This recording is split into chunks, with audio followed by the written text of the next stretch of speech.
Update. My 24F husband, 31M, asked for a paternity test. It came back positive, but our relationship was never the same.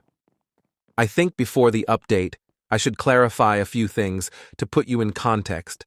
I know I should have said it in my original post, but I didn't, and that made many people believe so many things that are not true.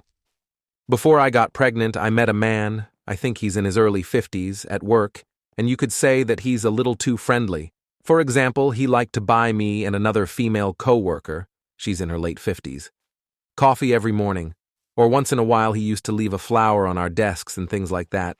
That never seemed strange to me because he never tried anything with any of us. He was always just friendly, and he was always talking about his wife, children, and grandchildren, and giving us parenting advice. Well, my husband didn't like that. I was friends with this man because he said that he was sure that this man liked me because I'm young, and that he would soon try something with me. And when he told me that, I told him that I wouldn't stop being friends with him because he was always respectful and I didn't see anything wrong with being friends with a man. And I'm not gonna lie, he got really angry, but after a few days he forgot about it. But all those doubts resurfaced when our daughter was born, because she had a lot of platinum blonde hair, which none of our other children, 5M, 4M, had. And my husband thought she would look like her brothers. But no, she looked completely different from him and me, and that made him doubt. My coworker is not blonde, but he has the same eye color as our daughter, and he's very pale just like her. So my husband asked me for a paternity test, and I refused, because it was humiliating, and because I thought that at least he would educate himself about basic biology, but he didn't.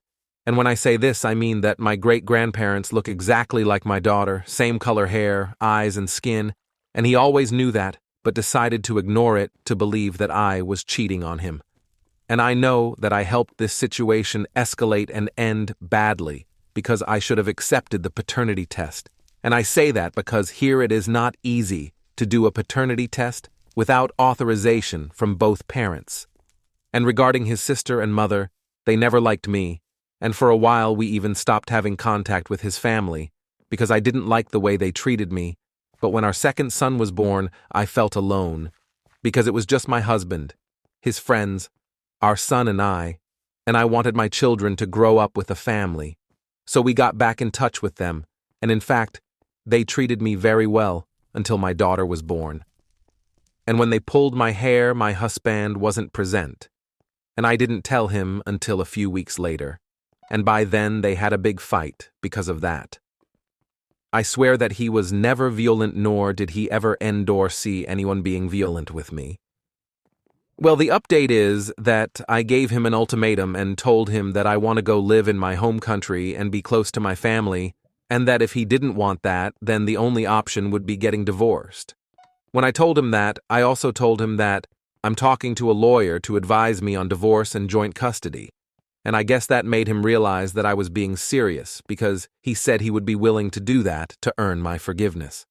Another thing I asked him is to cut off contact with his family forever because I don't want our children to suffer what I suffered with them, and he agreed. At the moment, our plan is to travel for Christmas and stay there for a few weeks and move in the middle of next year. In the meantime, we will go to couples and individual therapy and hope to be able to solve our problems. So far, things are going well, and I hope they continue that way. Edit. I don't understand why there are so many people accusing me of being a terrible wife and not supporting my husband when he told me to stop talking to my coworker. I've supported him since we started dating. I moved to a different country as a teenager. I left behind my family, friends, and everything I ever knew, all for him. I didn't go to college until last year because he was doing his PhD, and I had to stay home with the kids full time, which is why I could never have a single friend here, because since I arrived here, my only duty was to be a mother and housewife, and that consumed all my time. I got my first job when I was 23, and it was only because the kids were old enough to go to kindergarten, so don't say I don't support him because that's the only thing I've been doing since we started dating. This was the first time I had friends here, even though they were both over 50, and it felt good because there were days where I felt so alone and talking to them at work made me feel good. But for him, that was wrong, And when my daughter was born, I quit my job that I liked so much, just so that he would stop feeling insecure, so don't jump to conclusions or say stupid things.